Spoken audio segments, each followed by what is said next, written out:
This is nitpicky. I don't believe this. I don't think that a good product sells itself. I believe a great product sells itself. And I think we sell ourselves short in saying we're a good school and not saying we're an excellent school. That we're a great school.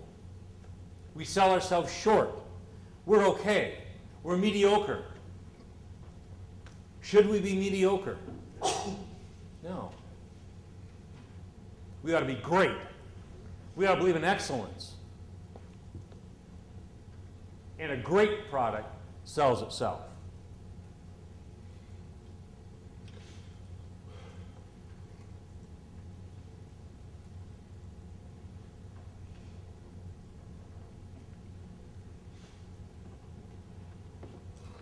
Any person coming in contact with customers can have an overall impact on satisfaction. In the customer's eyes, they are inseparable from total service. They must be trained, well-motivated, and the right type of person. Student workers on your telephones. That's enough said. I called an academy the other day. Hello? Is this XYZ Academy? Yeah? Who's this? Sally? Sally, are you in the dorm? Yeah. Are you working on the desk? No. Is there somebody there that works on the desk? She's in the bathroom. Okay. She says, who's this? And I said, the North American Division. Click. That's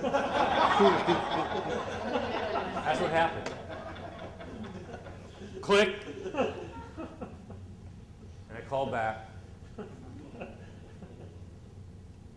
and talked to the dean.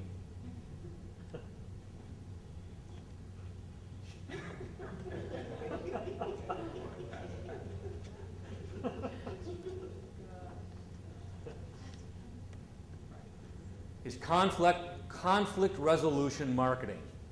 Yes. Big time.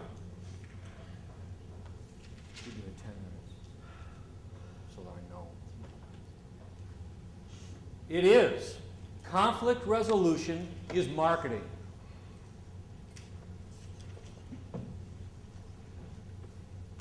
Is availability of the administrator to your staff marketing? Who sets the tone on your campus? I'd like to submit to you, like it or not, but you are responsible for the tone and the culture on your campus. You alone. That's tough, but I believe that. I've seen it so many times, a very marginal school that gets a brand new principal and all of a sudden takes off. You seen it? And then that principal leaves. Have you seen it? So what's the key to that? How do we fix that? You institutionalize change. You institutionalize change. Very good. Good answer. Change to what? Whatever made the school good. Great. Whatever made the school great. What made the school great is a principal that really cared about his faculty, her faculty.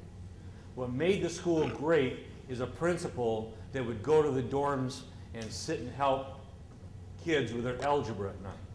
What made that school great is a principal that would stand up in front and take every single question a parent had until 11:30 at night, until every single question was answered and the parents left happy. What made that school great is good curriculum, quality teachers, quality professional growth. All of those things. Some of those are personality driven, is that right? Andrews University is a leader in helping to mentor principals. And it's the goal of the North American Division and Andrews University to help mentor principals and help make sure that principals have the tools, the mental and emotional equipment, the resources that they need to be successful. But we need to lead part of that equation to whom? To God. We need to really make sure that administrative change is prayer driven. I know a school not too far from here that has the need today of a principal. And part of the issues is that there's a perception of micromanaging by a board, that there's a perception of, it's a hard place to get along. Part of it is that we need to make sure that we do our job as administrators at institutionalizing change and providing orientation and growth and in-service and help for principals and school boards and teachers.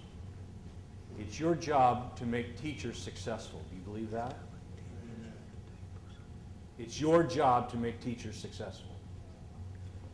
How many of you are superintendents? All of you. It's the superintendent's job to make the principal successful. It's the union director's responsibility to make sure that superintendents have the resources they need to be successful.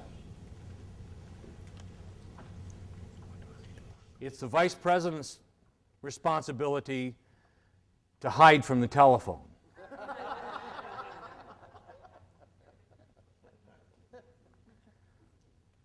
You see, I think it's our responsibility. When I accepted the associate's position at North American Division, at SDASA in Pittsburgh, anybody there? That was quite the time in Pittsburgh. Yep, snowstorm in February. Pittsburgh is a descriptive name of a city, but when I accepted that position, I said, unless I can make a difference in the classroom, then I don't want that position. I feel the same way today. If I can't, from the vice presidency, make a difference in the classroom, then I need to find somebody else. You need to feel the same way about your classrooms. Unless you can make a difference in the lives of every child on your campus, not most of them, every child. Is that doable?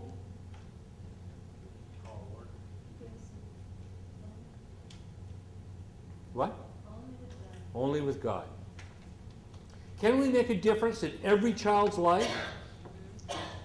What's the antithesis of that? Is it okay to not make a difference? To let kids just float through and we don't have an impact on their life? Isn't that the other side of that coin?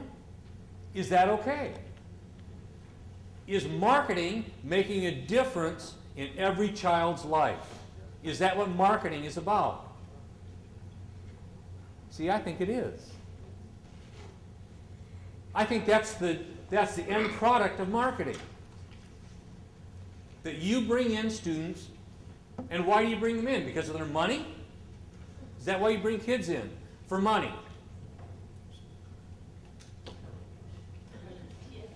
I want you to say the truth, not the reality. You see? The truth, not the reality. Do we bring in kids for money? We shouldn't, should we? Why should we bring kids into our school? To make a difference. And if we don't make a difference, then have we failed those kids? not necessarily. If we try to make a difference, do we have kids that we don't make a difference in? Yes. That happens. You make a difference one way. Yeah, you do. You make a difference one way or the other.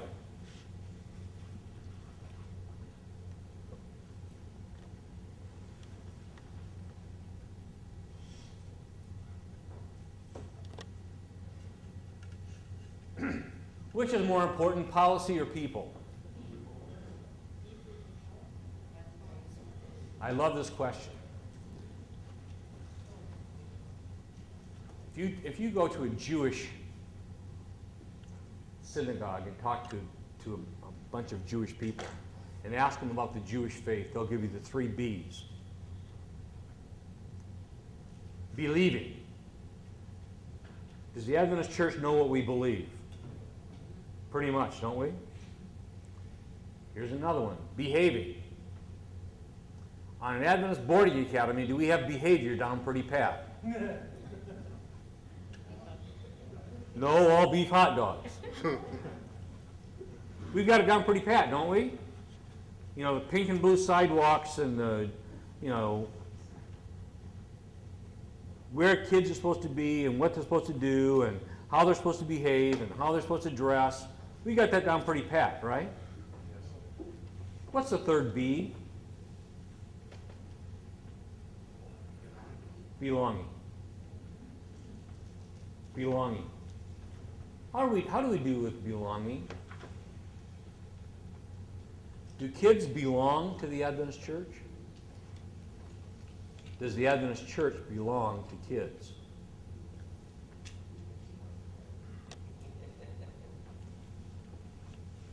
Belonging.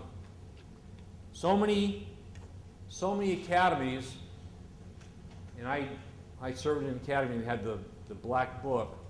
If you did something wrong, you opened the book, you looked down the list. I'm serious. This actually existed. You looked down the list, found the infraction. It was there. We added pages every year. You found the infraction. You looked across, and that's what the penalty was for that infraction.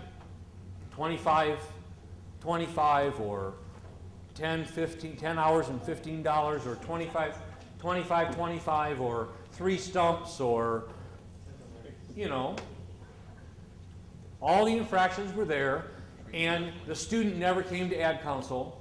The student never talked to an adult. They just got a letter. You did this. Sounds like Maryland State Police. You know, you do 71 and a 55. You do the crime, you do the time. Is that the way we should be in an Adventist school? That policies are more important than people?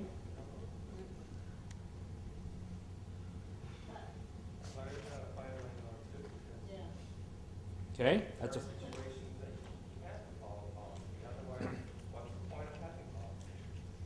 So that's a fine line. You have to have policy. If you don't have policy,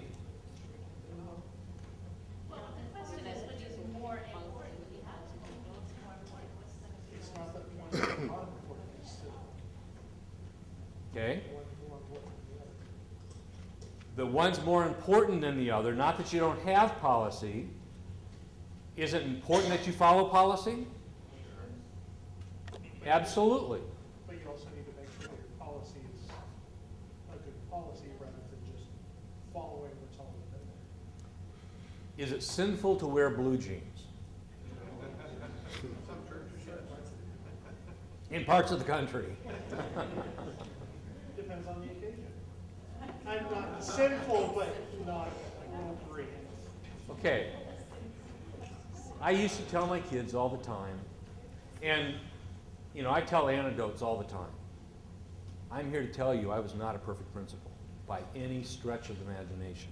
I got husbands of kids that had me as a principal that know better than that. I tell my kids all the time,